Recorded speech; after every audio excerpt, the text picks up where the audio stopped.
Question number 4, Grant Robertson. Thank you, Mr. Speaker. My question is to the Minister of Finance. Does he stand by his statement that, quote, "We believe the strong underlying economy and responsible fiscal management can deliver a surplus when the final government accounts are published next October"? That sounds almost correct. Honourable Bill English. Mr. Speaker, I stand by my full statement made at the half-year economic and fiscal update, which was: falling dairy prices and low inflation are restricting growth in the nominal economy and government revenue. This makes it more challenging for the government to achieve surplus in 2014-15. However, we remain on track to reduce debt to 20% by 2020.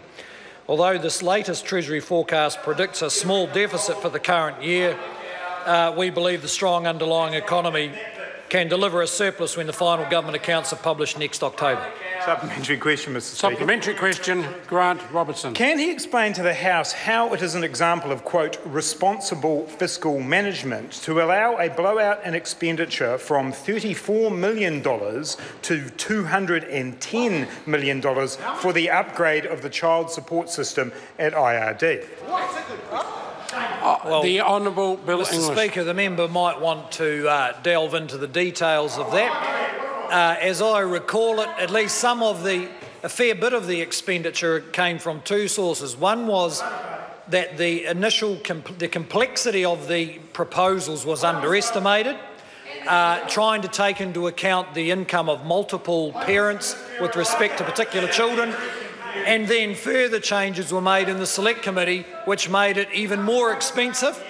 And underlying the expense is the fact that the IRD computer system is now so old that it costs an enormous amount of money to make relatively small changes, and that's why we're investing in a 5 to 10 year program to upgrade the IRD system. But we believed that children deserving the support of their separated parents couldn't wait round until the IRD system was all changed. Supplementary question, Mr. Speaker. Supplementary question, Grant Robertson. How is it, quote, "responsible fiscal management" to ignore the advice of Treasury, who told him, quote, "We believe the costs of the proposed change outweigh the benefits," and who recommended postponing or not proceeding with the proposal? How's that responsible?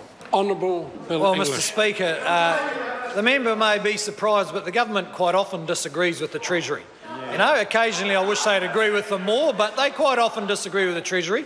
And in this case, the government decided that we needed to make changes to what was a 25-year-old formula for child support, because families constitute themselves differently these days and there's a different set of expectations, so we went ahead. Point of order, Mr. Speaker. A point of order, Grant Robertson. I seek leave of the House to table a memo from the Treasury dated the 6th of August 2012 in which they recommend postponing or not proceeding with the child support system. The document's been described. I'll put the leave is sought to table this particular memo from Treasury. Is there any objection?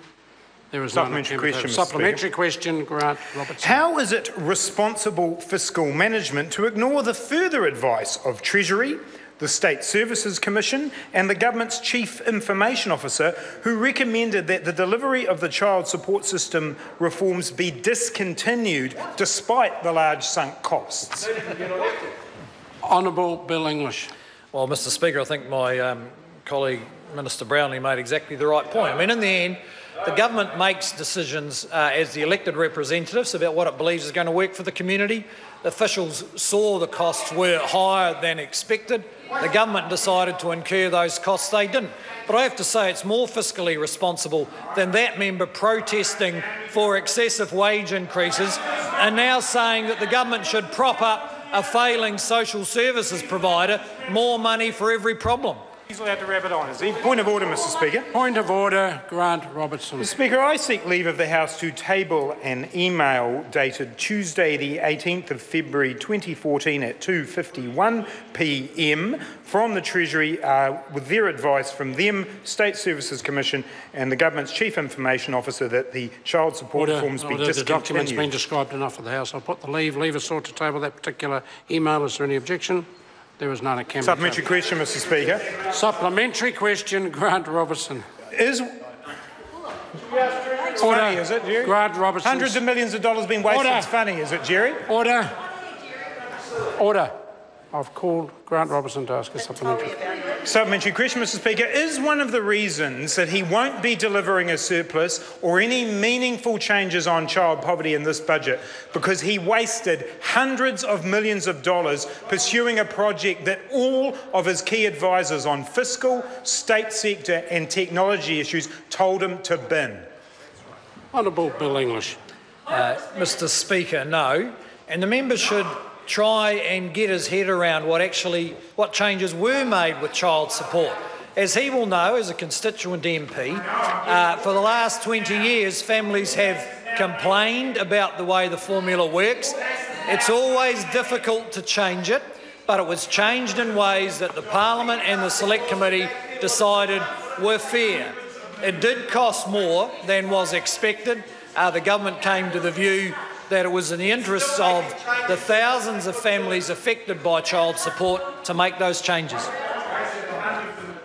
Question number 5, Sarah Dowie. Thank you, Mr Speaker. My question is to the Minister for ACC. What indicative reduction